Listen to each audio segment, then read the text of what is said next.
Welcome to this edition of the Your Weekly Dose of Nonprofit Podcast, the podcast that delivers actionable items you can implement at your organization right away. I'm your host, Ephraim Gopin of 1832 Communications. Today, I'm really happy to have with us an expert fundraiser, my friend Lisa Chmiola. Lisa, how you doing? Good. How are you doing? I'm doing great, thank you. Let's introduce you to our listeners, watchers, and readers. Lisa Chmiola, CFRE, has more than 18 years of philanthropic development experience. She has served in major and planned giving roles in education and religious institutions following initial career experience in event-based philanthropy. An AFP Master Trainer since 2014, Lisa has presented at AFP International Conferences and a variety of AFP and other industry association regional conferences, chapter meetings, and webinars. She also serves as an adjunct instructor in Rice University's Center for Philanthropy and Nonprofit Leadership. As chief philanthropist for Philanthropy, she works with nonprofits to improve their fundraising, planned giving, and major gifts programs. Lisa is an active volunteer, serving on the board of the AFP New Orleans chapter and the U.S. Government Relations Committee for AFP Global, an incoming board member of the National Association of Charitable Gift Planners, a sustaining member of the Junior League, and a graduate of Leadership Houston. Additionally, she has co-authored several pieces for AFP's Advancing Philanthropy magazine. Lisa is the proud mom of Ava, a mini schnauzer with her own social media presence at Ava Lynn Dog. In today's episode, we're going to discuss finding the time. So let's dive right in.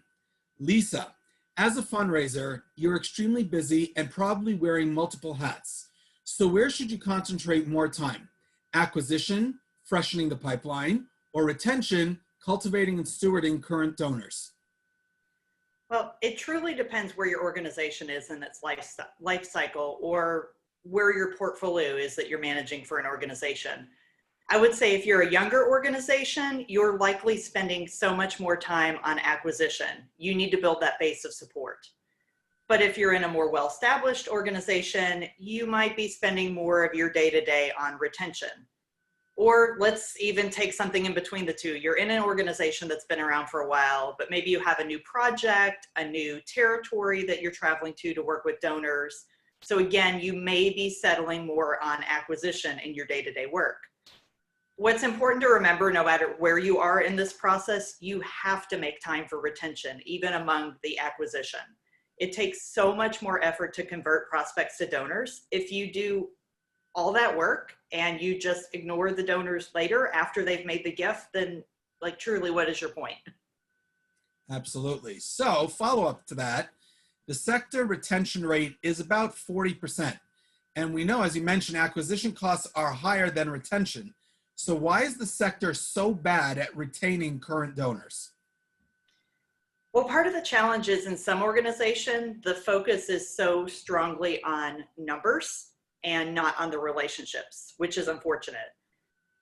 Even, and especially really when it comes to major gifts work, bigger is not always better, and bigger meaning lots of rows on a spreadsheet, for example. It doesn't matter if you're going to bring in, say, 25 new donors, and then you're ignoring 2 major gift donors, and those gifts were equal to or greater to what's going to come in from those 25 new donors.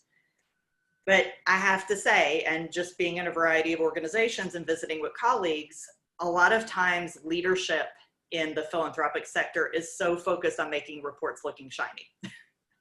And it just goes back to a bigger conversation of how we promote management in the fundraising industry. And that is a whole nother conversation. You could do a whole nother episode of this just on how we grow and develop our leadership. I think the other part of it is retention takes work. It takes so much cultivation and continued development of that relationship. You can't just set it and forget it with the donor. People are being mindful of how they're being treated.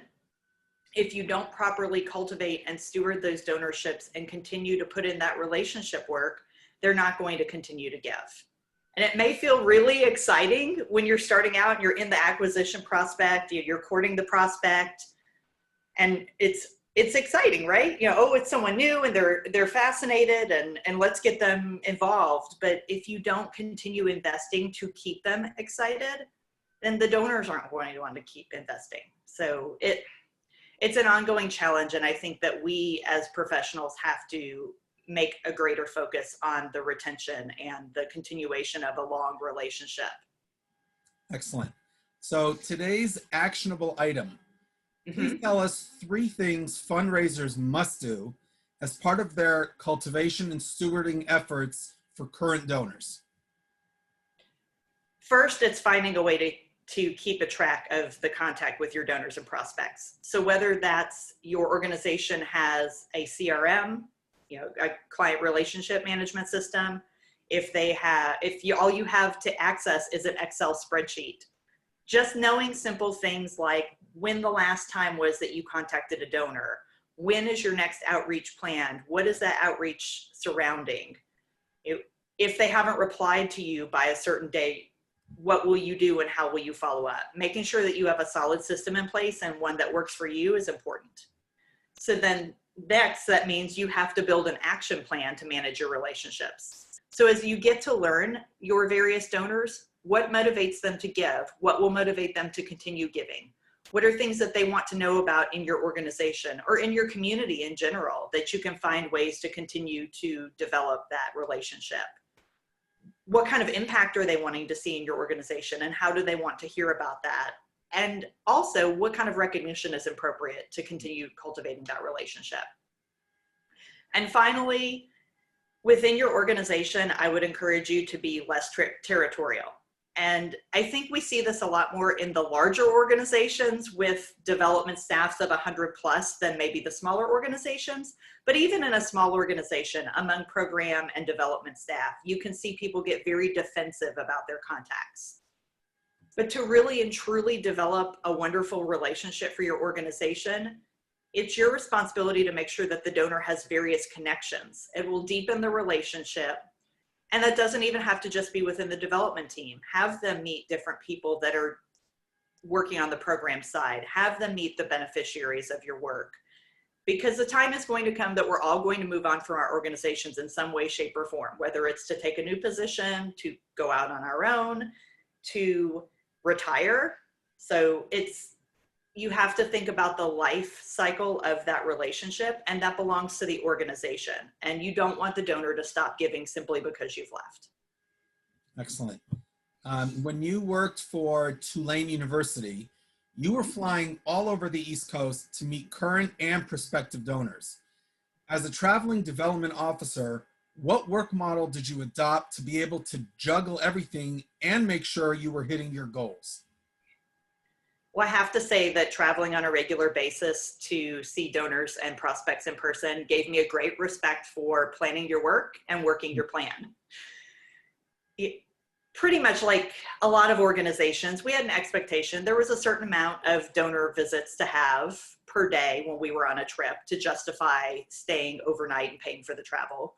And so for me, the way that I worked that plan is keeping a spreadsheet of my donors, just like I had mentioned before, and the contacts and where was I with my progress with them? When was the last time I had seen them? When do I want to see them again? If I didn't hear back from them when I planned a certain trip, then I reached out to them for the next trip, and so on and so forth. And so that led to making sure that I had a healthy pipeline. So a lot of times we talk about it's so important to have 3 to 4 times the people that you think are going to give, to be talking to them, to account for the fact that everybody is in a different place and they're not all going to give at the same time. So same kind of thing with traveling. I would have a set 3 or 4 days that I would go on a trip. And if I contacted a donor, they may or may not have been available, or they may or may not have been available as my calendar started filling up. It's, well, I have these days and these times left to see you, or I'm in Manhattan this day, so I can't just dash up to Connecticut to come see somebody because you got to get on the train and all those things. So making sure that I was over contacting people definitely made a big impact. And I would say probably what was most important to my success during that time was making sure that I did the follow-up, and I did the follow-up quickly. And that was both the internal follow-up as far as writing and filing my contact reports so that I could document those conversations and make sure that I was truly telling the story of where the donor was in their process. but then also making sure that I was following up in a timely manner on the action items that I had promised each donor. So that was taking good notes in each meeting, always carrying a notebook with me, letting them know, oh, I'd like to write that down so I can make sure I follow up with you. And then, and the thank you emails, like immediately when I got back from the trip, or sometimes even that day in the hotel room at night, I might be crafting thank you emails to quickly say, thanks for visiting with me. I'm going to get back to you when I get back home about X, Y, and Z. And so it was a lot of process. I'm a big process person. So once I had kind of developed my work plan, it was easy to follow. Fantastic. So your company, Fablanthropy.com, you help organizations with their planned and legacy giving programs. How does that differ when it comes to relationship building and cultivating, let's say, annual donors? So working in planned giving or gift planning, it requires a lot of patience. It is not something that's going to come in as quickly as an annual gift, for example. It's also a much more emotionally charged type of giving. You are basically asking someone to consider what their legacy is going to be, that they're going to leave behind when they're no longer here to make those decisions for themselves. So it becomes much more transformational and not as much transactional. Not that there's anything wrong with transactional giving. I mean, we need all kinds of gifts for organizational health, right? And the interesting thing is there's such a crossover between the two. So for example, the largest planned gift notification that I've worked on in my career, it came from the donor checking the box at the bottom of the annual gift form that said, I have included your organization in my plans and I have not yet told you. So from that first point where she mailed that in to the point of when we finalized the details and got all the inclusion and the information from her attorney and working with, and that's the other thing too, it's like working on gift planning, you're often dealing with allied professionals, attorneys, CPAs, financial planners. So there's so many more people that are involved in the process. So from start to finish with that particular donor, it was almost 4 years. But the happy part of that story, it was a 7-figure notification. So it's definitely worth it, but you have to be patient and willing to put in the time and realize that there's a lot of psychology around people making these type of decisions. There's a lot of family members, there's a lot of professionals involved, and they aren't as quickly decided as perhaps an annual gift. But it can be so rewarding to know that you're helping somebody accomplish a dream and to leave their mark on this world. Excellent. Love it. Let's move to the lightning round and learn more about you. All right. What got you started on your nonprofit career path? Oh, I think that really started when I was a kid. I was a Girl Scout, so sold Girl Scout cookies. I was in dance team in high school, car washes, all kinds of different fundraisers for that. And it was really a little more than 20 years ago. I was working in public relations in the tourism industry and had an opportunity to formally begin my fundraising career. Our tourist bureau had a partnership with the city, and we managed several large events, a downtown concert series, Independence Day festival. And so it was my entree into event-based fundraising. And from there, the plan moved on to working in more similar positions with the American Heart Association, then moving more into individual giving and then major and planned gifts. So it just kind of grew from there. Cool. So given all your years of experience, if there's one thing you could shake up in the nonprofit world, what would it be? Well, to be honest, I feel like that is happening now. I think we're seeing a greater support for flexible work. And I think that has shifted so much over the course of my career and really and truly in the past few years. But not just flexible location.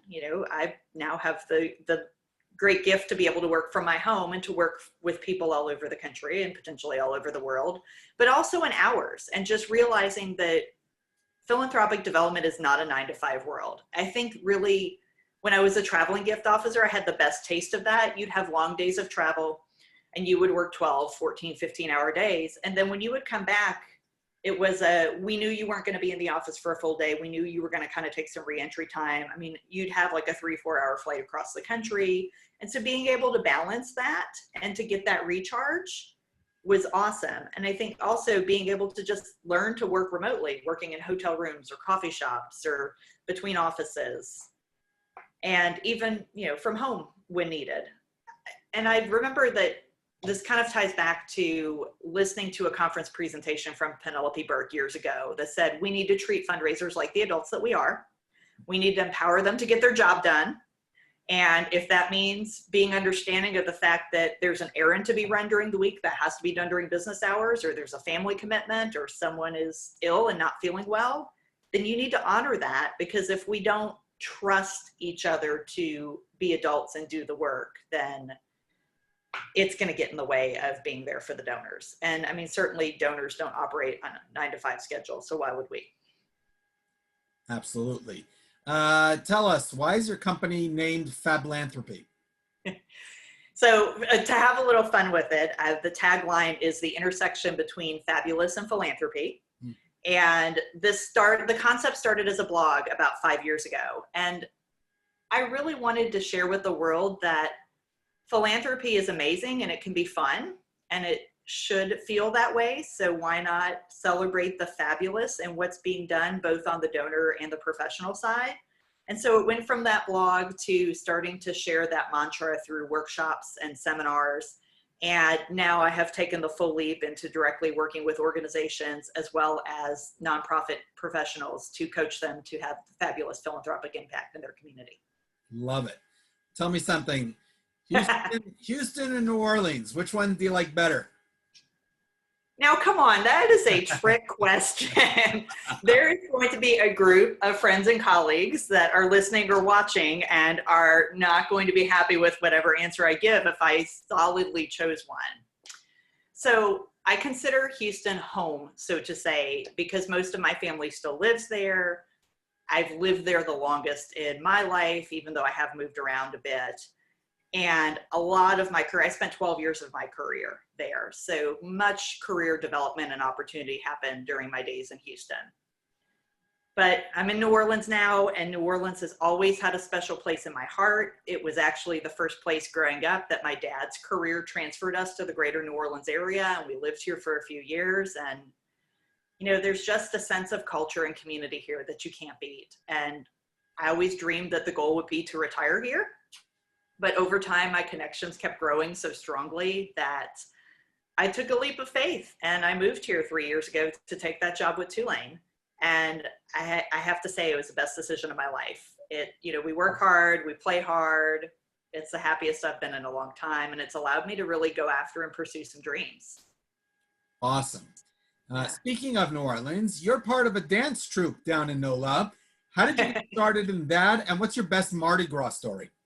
Oh, so there's one of those dreams that I've had for a long time. So like I said, I've danced since I was a child, and I will never forget when I started coming back to Mardi Gras as an adult. It was about 4 years ago. There had been the proliferation of the adult dance troupes in the parades. You know, I almost felt like in a way it was like grown-up drill team, and I could do all that all over again. And so I thought to myself, if I ever live in New Orleans, this is what I'm doing with my life.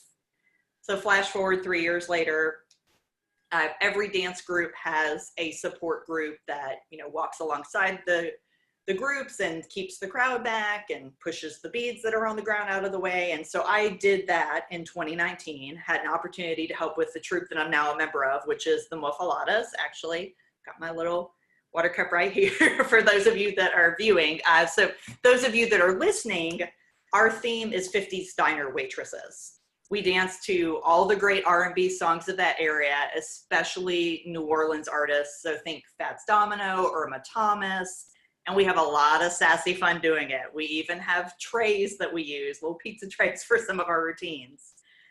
And so, you know, the best part are those parades and dancing and marching along. It's also just a wonderful opportunity to be in a group of like-minded women that want to have fun and do great things for the community. And so my best Mardi Gras story isn't necessarily one set experience, but I have to say it is when you're dancing along in a parade and you see the little girls on the sidelines watching, and they're trying to move along and imitate with us, or if there's a point where the floats stop and we have a dance break in the road. It just takes me back to those years when I was a kid living here, and I would see, and there were a few dance studios that had groups at that time back in the 80s, but just looking up to that and thinking, I want to do that someday when I grow up. And now I see myself in those little girls watching the parades, and it's just so cool. You just can't beat it. Love it. Love it. Let's turn the table. Your turn to ask me a surprise question. I have no clue what's coming. Go ahead. Well, as I have learned over the years with you, you have such a great love for all things from the 80s. So if you could invite one 80s star to do this podcast with you, dead or alive, doesn't have to be someone who's still living, who would it be and why? Courtney Cox. This is the simplest answer, except specifically Courtney Cox, circa girlfriend of Michael J. Fox on Family Ties. Specifically that, not Courtney Cox Friends 10 years later, but Courtney Cox 80s Family Ties. It wasn't a crush necessarily, but there was something. And therefore, I just my friends know that it's Courtney Cox circa 85, 86, 87, somewhere in there. Yeah, that's who I'm inviting to the podcast. And I'm not even going to discuss Friends with her. I go back to the 80s. I want to discuss Family Ties or anything else, but not that. If I had to go with the number two, I'd probably invite Demi Moore's hair from St. Elmo's Fire. Just her hair.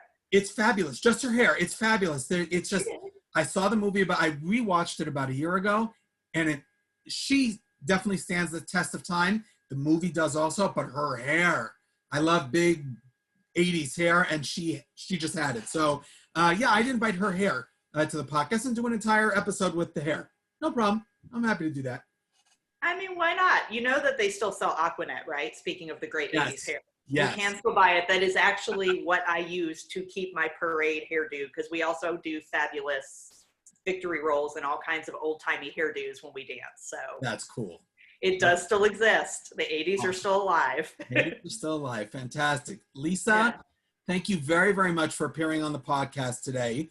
I encourage everybody who's listening or watching to connect with Lisa on Twitter at whodatlisa, HOUDATLISA. Lisa, have a wonderful day. Thank you. You too. Okay. Be well.